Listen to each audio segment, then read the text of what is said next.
Ready as I'll ever be. Today is Wednesday, February 5th, 2025, and we welcome you to the Chapter 49 podcast. Chapter 49 represents most IRS employees in the state of Indiana. My name is Larry Lannan. I'm a retiree and a communications volunteer with Chapter 49. And as always, we welcome our chapter president, Duncan Giles. Thanks, Larry. It's always good to be here. And we also welcome once again Doreen Greenwald. Always honored to have her as a part of the podcast, our national president of NTEU. So, Doreen, welcome once again to our podcast. Thank you for having me. Thank you, Duncan. Thank you, Larry.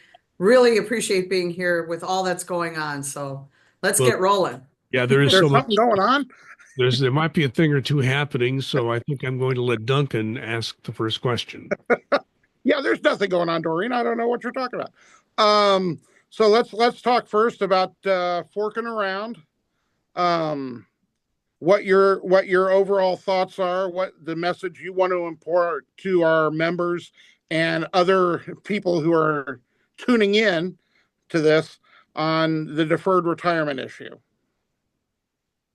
So thanks. I mean, first of all, I think everybody realizes that this fork in the road email that came out first, it caught everybody off guard because never before has an email of this nature and in the way it was worded and the way it looked. I mean, they had to shut down some of the systems in some agencies because of the amount of people turning it in for phishing. They didn't even believe it to be real. And then when they understood it was real, how offended they were by that email. And so let me just say to you on the fork in the road, first of all, agency management was not made aware that that email was going out. Agency managers also received that very same email. It was not discriminate. It was sent to every federal employee across the government, minus the Postal Service. Since then, each agency has taken a second look because they went, oh my gosh, if people actually leave, we won't be able to do the work that we need to do. And so my understanding is the Treasury Department has ordered the IRS to require people to work through May 15th if you are supporting the filing season. So if people are signing up for this, they will still have to work through May 15th. Now, let me be clear. The IRS needs every employee it has to do the incredible work for the American people. As you know, they've been out there trying to hire, including with incentive bonuses to get people to join the IRS because that need is so great. And so, first of all, the offer is an insult. Second of all, while they've given a lot of Q&As out there, when you look at the actual documents they provided, they don't talk about the Q&As. So don't sign a document that doesn't include specifics. I would always advise against people to do that. I would also advise don't make decisions that affect your career without getting the proper guidance. Because once you sign off, once you send that email that says resign, you lose all your rights. The way those documents are written, you have no rights. The government has all the rights. And so this is not a gift to employees. This is not a fair offer to employees. And that's why NTEU has been very loud and clear that we don't think it's a good deal and you should not sign off on this. Yeah, one of the things, Doreen, I think that I've talked to people about is, I've said, if the only way I can really see this is if you are a retiree or somebody who is retirement eligible, you're getting ready to retire, you're thinking about it, and you can be aware that this deal could end at any time. There are no guarantees that it goes to the end of September. Those should be the only folks even thinking about doing this. Everybody else, I would been advising against it. What do you think about thoughts on that? I think that's good advice. What I would add to people, though, right now, today, if you could retire, and that's something that you've done the math, you've talked to your family, that's a decision that you're ready to make, you can always do that. If there's something in this offer that is saying, yes, if I get this, then I can go, Otherwise, if I don't have that, I shouldn't go. All I'm saying to you is understand nothing's guaranteed here. And so only make that decision if you can say, I am ready to go based on where I am today, regardless of this additional offer, because we do not know if that will ever be paid out. Quite frankly, NTEU has negotiated over the years when agencies have changed operations, like the shutdowns of some of the submission processing sites. We have negotiated VERA in the past. It takes a process, a clear understanding, an approval of funding available to do these things. And it is just unclear today that any of that is truly there and available for employees. And if you read the document itself, it gives no rights to somebody to fight if they don't live up to those terms. Exactly. And one of the other things I've seen is, for instance, that the OPM frequently asked questions, and who knows who's writing those from OPM. I'll go ahead and say that because I don't think it's the OPM professionals that have been there. It says that, you can offer deferred retirement and VERA, but we have not yet seen that. For example, the agency I work at, the IRS, we have not yet seen that. And we've got a deadline coming tomorrow. So it's like this thing has been put together so hastily and without much forethought, much less agency, letting the agencies in, or God forbid, talking to national NTEU about what's perhaps going on and maybe doing this in a better way, that it just simply amazes me. And like I said, I've never seen anything like this in my time either. No, I just urge extreme caution. I know another email went out last night. Beware of somebody who's pushing something so hard. Why is that necessary? Why is the tone so negative? Federal employees work darn hard for the American people, and they deserve a whole lot more respect. And this is not what they deserve. Yeah. And the other, like you mentioned, the other part is every single government agency, the employees go there to serve the American public. We're not here to get rich. We're not here to, we're here for a good, secure career. This is trying to be yanked out from an awful lot of people who aren't retirement eligible. And it just seems to me to be a very poor way to increase morale, to try and help the taxpayers who we want to help. And that's what really gets me. Agreed. I mean, Go ahead, Doreen, we please. know, I apologize. We know the progress that has been made with the Inflation Reduction Act funding. It has allowed the agency to start restoring the damage over years of low budgets, frozen budgets, etc. And what happens when you give the right funding is you're able to raise level of service to the American people. And we've seen that both on the calls, we've seen that with taxpayer assistance centers. Yep. The goal of the fork in the road, as they've openly said, is to eliminate 5 to 10% of the federal workforce across the board, regardless of the work you do for the American people. There has been no analysis done to say we don't need you in this job or that job. In DC, we just recently saw, a terrible plane crash that happened and lives taken. And the first question that came out was there was inadequate staffing at the FAA. There is inadequate staffing in a lot of federal agencies, and this will only make that worse. Yeah, Doreen and Duncan, I just want to say that's one of the most succinct and to the point discussions I have seen on this offer, this deferred resignation offer being made by the government. So I appreciate that very much. I think you've explained why we as a union are not recommending people take this. And there's really no guarantee that that the government can follow through on it. And I think your point about you've given up your rights when you resign is something people need to keep in mind. I want to talk about something else that's also in the news. Everybody working for IRS, or really any government agency in the federal sector, you were at one time a probationary employee. We have to spend time as probationary employees. That's part of the system that we have to become permanent or career conditional employees. So we've been reading an awful lot about what the administration is proposing or trying to do with probationary employees. I'd very much like your thoughts about this. Well, first of all, as we were talking about in the last segment, the Inflation Reduction Act at IRS, as well as funding across the government, has really allowed federal agencies to recruit to replace people that they've lost over the years. There needs to be a constant flow of new hires into the government so there's a transfer of skills so the services continue. So many federal agencies had to offer incentives to get people to sign on because often federal jobs pay less than the private sector. And you're competing against a Walmart that's paying more than even the federal government in some instances.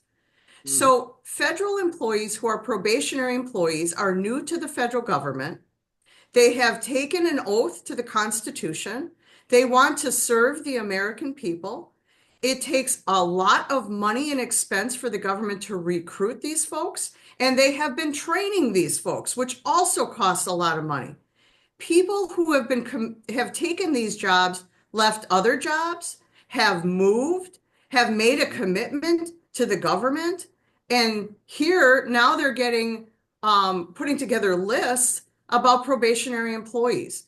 So my first message is probationary employees are necessary. They are appreciated. Good work is needed and hard to find, and that commitment to the Constitution and delivering for the American people is sacred and should be respected. And so we're going to fight to make sure that federal employees in their probationary period are used in a way that the probationary period has always been an opportunity to make sure that the employee can perform properly in that job and also to deal with any conduct issues if they are revealed. Many people don't realize that federal employees undergo a background investigation. They also, at the IRS, go through an audit of their tax returns before they come on. These are, they're scrutinized to the extent there is a strong code of conduct for federal employees. And so as probationary employees, we know how difficult it is for people to come on board, get on board, and then do the work the American people depend on them. So we are going to fight to make sure that probationary employees are retained because they are needed to deliver the services expected. And only those who, either for performance reasons or conduct reasons, are let go. And the other thing I would ask you to touch on, if you would, is the fact that one reason I think there are certain people who want to zero in on probationary employees is because legally they have fewer rights than those who are not probationary. Is that not also the case? It is true. But as I said, the probationary period, if you look at the regulations, it's designed to make sure that the new employee is a good fit for what they've been hired for. That gives agencies the opportunity to do those background investigations, to review any past conduct that may influence, to make sure their conduct in the office in that first year is acceptable and in accordance with all the regulations and the rules of conduct that are there, and also that their performance is satisfactory. And so those are the things that we routinely see of probationary employees. And only when all those things are in place do they continue on in their civil service career. And so this list and this attack as a whole totally ignores the fact that they're needed in the government and ignores those basic principles of what a probationary period is for. Duncan, I'll let you take the next question. Yeah, thank you for that explanation on the probationary employees, Doreen, because I've had a lot of them come to me and talk to me about, should I take the fork, should this and that. So yeah, just the fact that they realize and understand we're not backing them just locally, but also nationally, I think is very important. So thank you for that. Next one up is one of the favorite, return to office / telework. And the administration has decided that telework is bad and they're going to have everybody return to office. Irregardless of the fact that there's not space in a lot of PODs for everybody to come back. What is National NTEU's view on the telework situation and where our contract is with that and what our rights are as employees. Well, first, let's set the record straight. Telework has been in the federal government since the early 90s. And Congress themselves have encouraged agencies to expand telework programs throughout the years. And one of the reasons they've encouraged that is because of the real estate footprint of the federal government. It is very costly for the federal government to house federal employees. And so, from a union perspective, we have always approached telework in a way to ensure that the work was portable and it could be done in the same level that it is done in a traditional office space. That said, you hit on it. We have many offices at the IRS specifically where people are working at a 3-to-1, 5-to-1, and more ratio. That means 3 people to a desk, 5 people to a desk. Some people don't have a desk at all. So to return them to the office and have them all stand around one desk that cannot accommodate them is not efficient and will not help them perform the necessary duties that they deliver every day. As far as our contract goes, we have always had a long-standing telework program. We sit across the table with the agency. We negotiate what makes sense for both parties and to ensure that the work can be delivered and the mission can be delivered. And it is not a one-sided conversation. It is two-sided, and it's a contract that we hold with the agency. Our contract allows for telework, and we are going to enforce our contracts. And I think that's a very important thing for people to hear. It's like, we're going, whatever is coming up, whether it be telework, whether it be, the way that probationary people are treated, whether it's the fork in the road and how it's being done, they need to know that National NTEU and our excellent staff of attorneys have studied all of this, have looked at this, and will be filing if needed, have already filed on things like Schedule F and things of that nature. I think that's an important part for people to know as well. We are going to be, like you said, enforcing our rights. And let me add, Duncan, I think it would help us all if people would share their stories and let the public know. First of all, I just saw a study recently. 73% of Americans support telework. What they care about is that the work gets done, not where the work is getting done. Just recently, we had been fighting for years from NTEU to have CSRs, the people who answer those important calls, to be able to telework. The agency didn't have the funding for the laptops. They got the funding for the laptops.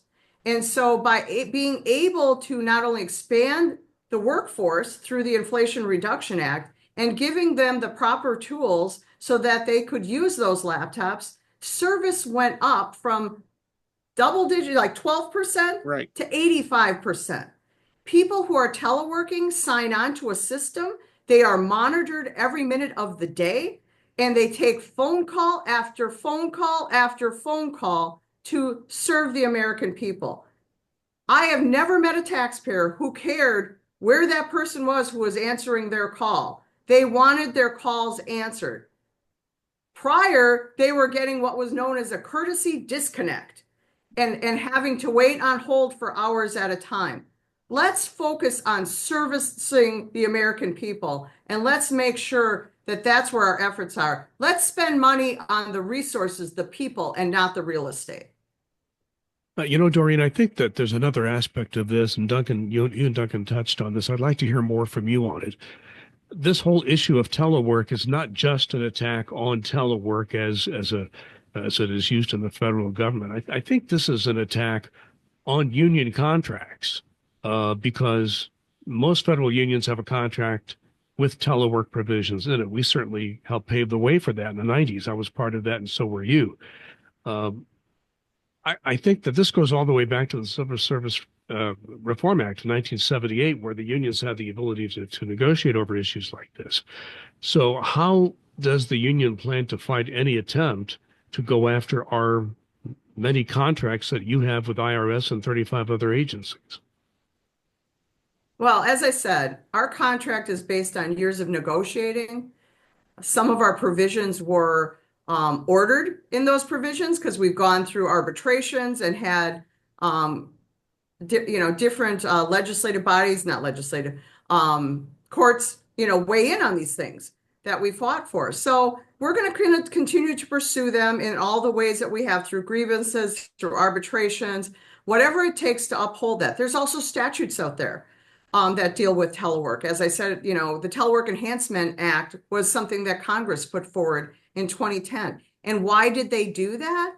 If you recall, in that area, we had what was called Snowmageddon in the DC area. I'm from the Midwest. We don't shut down easily. In DC, they get a forecast for flurries and they shut down because they aren't built and don't have the equipment to commute all the people in. And so telework has been a wonderful way to continue to get productivity when the government is unable to open because of weather events. And so the Telework Enhancement Act was part of that, to ensure that when there are situations like snow or severe wildfires or things where offices themselves can't be open safely, but employees can continue to work safely at home, telework allows them to do that. And so, again, to Larry's question, we're going to fight the same way we have fought for years. But the bottom line is that Americans understand that unions are an important part of this country. They are an equal voice at the table to ensure a fair shot. We want transparency. Nobody's looking for gifts. We're looking for a fair opportunity for the workers to speak what makes sense. All of this talk around efficiency, the place where you start with efficiency is to talk to the people doing the job. They know better than anybody where the waste and where efficiencies can be gained. Having outside people who don't do the job and don't understand the services that Americans rely on is a recipe for disaster, in my opinion. But let's move to something that relates to the fork in the road discussion. Really, we are on a continuing resolution that ends next month. We're in February now. It ends in the middle of March. So we still do not have a full year budget for our current fiscal year, which also draws into question how you can make a commitment to somebody going through September when you don't have a budget. But leaving that aside for a moment, I would like to know how you and your legislative staff are sizing up the budget situation. Number one, about getting some kind of a budget deal done by the middle of March. And secondly, do you think agency funding is going to be on the chopping block? I mean, I know that there are people who think it might be. So what is your take on that? And how is your staff and your legislative department working on getting a budget and getting a fair budget for the various agencies represented by this union?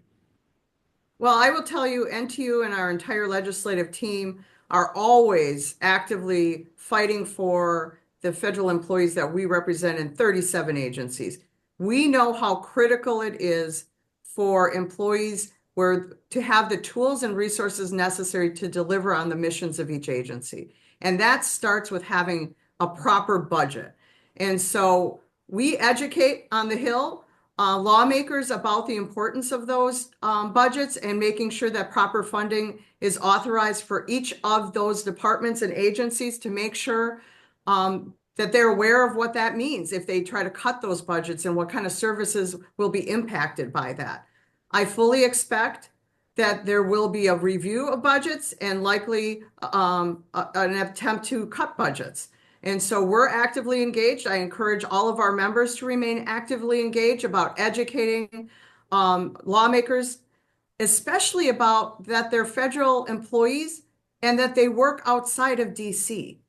Because when you cut federal budgets, 85% of the federal workforce, let me say that again, 85% of the federal workforce works in states throughout the country. And so any cuts you make to those services will impact the economies of those states, those cities, those towns. And so lawmakers need to understand that their decisions will have consequences.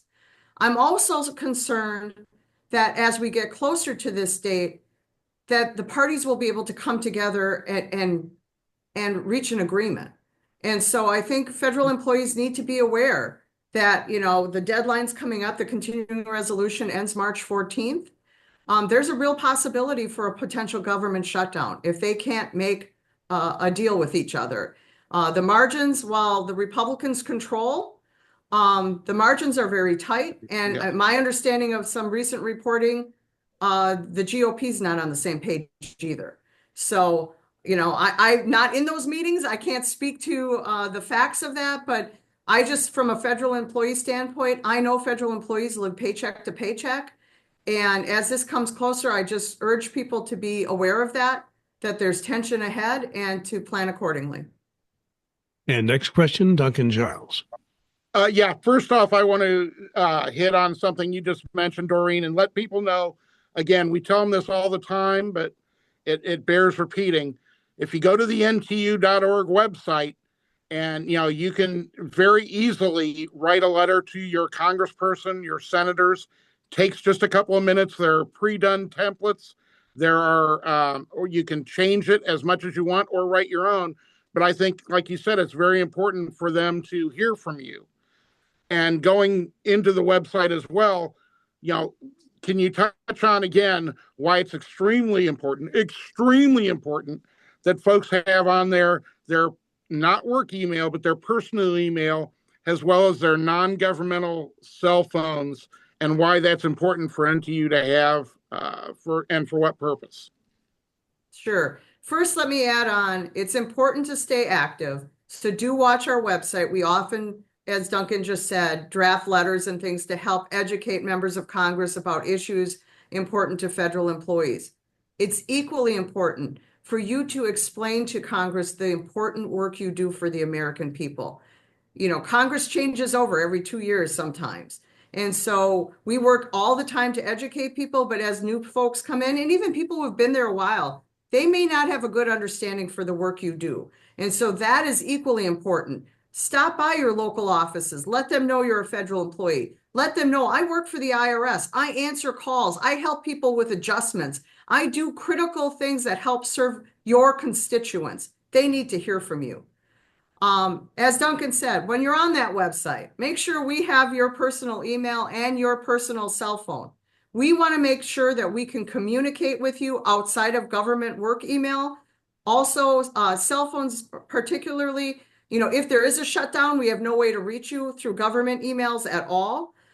We want to be able to share facts with you and content with you. We don't know who is viewing. These are government emails, so they are not controlled by NTU. They are not controlled by you. Don't think they're your personal email. They are not. They are the government's email. And so we need to have a personal email from you so we know you're getting our true messages and that it's from us. And so I urge you to please give us both your personal email and your cell number, and make sure it's one you check regularly.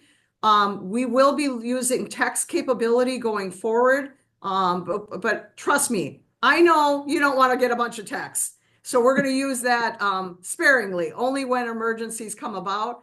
But we need to be able to communicate with our members, and I think you need to hear from us as well. So appreciate that plug, Duncan.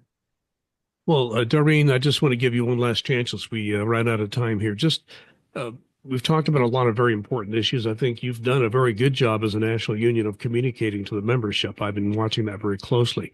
So with all that we've talked about today, I would just want to give you one last opportunity. Any last message you want to give to the members of this union that be watching or listening? Yes, I would. Thanks, Larry. First of all, I want federal employees to understand that while you are experiencing attacks and anxiety probably like never before, we respect you, we care about you, and the work you do is so vitally important to the success of our country. That said, I also want you to know you are not alone. And if anybody here is listening to this message, or you have friends who are not members of NTU, we welcome you to join our family, because to take on these fights, we have to be all in this together. And so I ask you to consider joining NTU and being part of that fight. Thank you. Doreen Greenwald, thank you very much. Duncan Giles, our chapter president for Chapter 49, thank you so much. I'm Larry Lannan, a volunteer with Chapter 49. Very important podcast today. And if you thought you gained some knowledge or found something important in this podcast, and you think others might benefit from that as well, don't be hesitant to share the link to this, whether it be the video or the audio, to share this whole podcast. We do, Duncan and I try to do them once a week. We don't make it every week, but we try to make it most weeks. And so we thank you again for giving us your time to listen and watch this podcast. Please be safe and be kind.